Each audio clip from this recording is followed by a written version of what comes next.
بہت بڑی تبدیلی بھی نہیں آ جائے گی. مطلب 4 سال انہوں نے صدارت کر لی تو کون سے انہوں نے کوئی دنیا بدل دی یا امریکہ بدل دیا. تو اس لیے وہ لوگ جو پریشان ہو رہے ہیں کہ امریکہ میں کوئی بہت بڑی تبدیلیاں آ جائیں گی, اتنا آسان نہیں ہوگا. مثلا ڈپورٹیشن ہے, وہ کہیں گے ڈپورٹیشن کرو گا, عدالتیں اگر روک دیں گی تو کیا کر لیں گے. انہوں نے پچھلی بار مسلم بین کہا تھا, آپ کو یاد ہے, لیکن مسلمانوں پہ پوری طرح بین تو نہیں لگا سکے. بات یہ کہ یہ وہ باتیں ہیں جو لوگوں کے اندر کے جذبات باہر لے آتی ہیں. یہ جو مغربی معاشرے ہیں ان میں بعض اوقات پردے سے رہتے ہیں. مثلا کوئی کھل کے یہ نہیں کہتا کہ جی جو ہمارے علاوہ جو دوسرے ہیں وہ اتنے قابل نہیں ہیں جتنے ہمیں.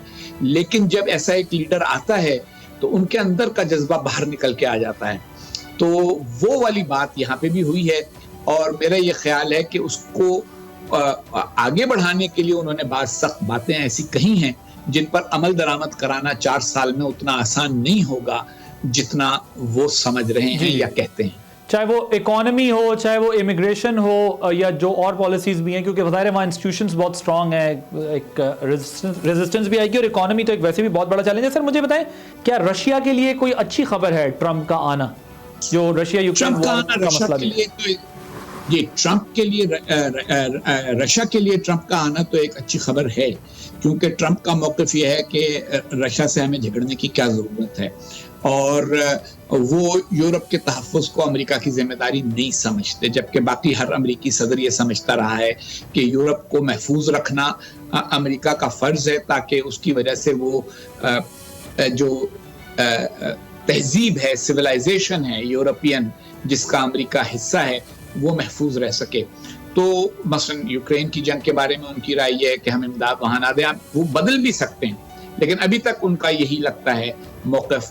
اور وہ پھر امریکہ کی جو انٹیلیجنس ادارے ہیں ان پر بہت زیادہ اعتماد نہیں کرتے, امریکہ کی فوجی قیادت پر بہت زیادہ اعتماد نہیں کرتے.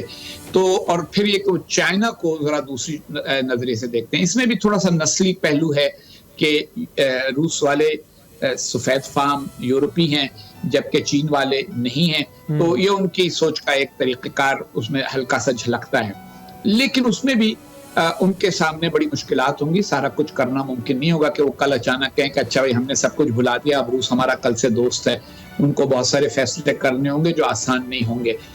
سر یہ بتائیے گا, یہ جو پاکستان میں پی ٹی آئی کے کچھ لوگوں کی طرف سے بات چلتی رہی, اور ایک اوور آل بھی آپ دیکھیں تو مطلب ظاہر ہے ان کے رہنما تو اب منع کر رہے ہیں, انکار کر رہے ہیں کہ نہیں ہمیں تو کوئی امید توقعات نہیں تھی, ہم تو اپنے ہی نظام اپنے اداروں سے توقعات رکھتے ہیں. لیکن جو ڈیجیٹل میڈیا پہ انہوں نے جس طرح کا ایک امپریشن کریٹ کیا یا بات کی, وہ جو خوشیاں منا رہے تھے, یہ ان کی خوشیاں رنگ لائی ہیں یا کوئی فرق آپ کے نزدیک نہیں پڑے گا؟ پاکستان کی سیاست پہ کوئی امپیکٹ نہیں ہوگا کیونکہ وہ اسٹیٹ کے لیول پر ہی تعلق ہوگا جو بھی کچھ ہوگا اگر, کیونکہ وہ اوور آل وہ بھی اس وقت کوئی خاص بہتر نہیں ہے. دیکھیں, خوش فہمی کسی کی اگر ہو تو اس کو فوراً ان کا دل نہیں توڑنا چاہیے. کچھ دنوں میں ان کو پتہ چل جائے گا کہ کیا ان خوش فہمیوں کی بنیاد پر خوشیاں انہیں منانی چاہیے تھی یا نہیں. ٹرمپ ایک ٹرانزیکشنل آدمی ہے, وہ کچھ لو کچھ دو پر یقین رکھتے ہیں. تو عمران خان صاحب جو یہ کہتے ہیں کہ ہم تو امریکہ کو کچھ نہیں دینے والے یا ہم تو ایبسولوٹلی ناٹ والے ہیں, تو ان کے لیے وہ کچھ کیوں کریں گے, یہ مجھے منطق نہیں سمجھ میں آتی.